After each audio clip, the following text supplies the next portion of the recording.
όταν μας τον έφεραν είχε ήδη καταλήξει. Salute mon dis-moi.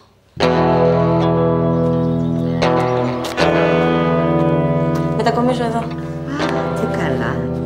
Μια κοπέλα από την Ελλάδα στην πολυκατοικία μας.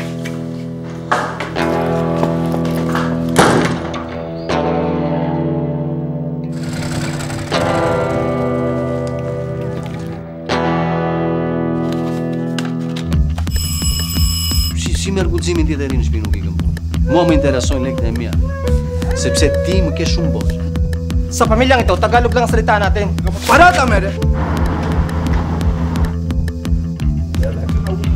Μέχρι αύριο το απόγευμα το υλικό θα είναι στα χέρια μας.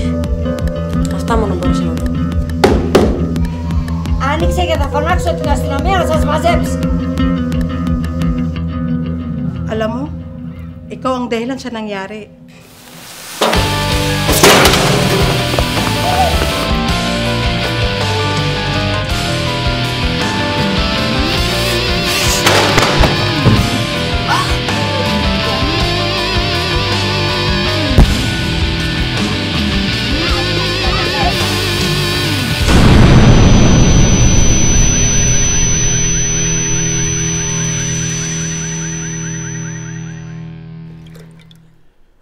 Σαν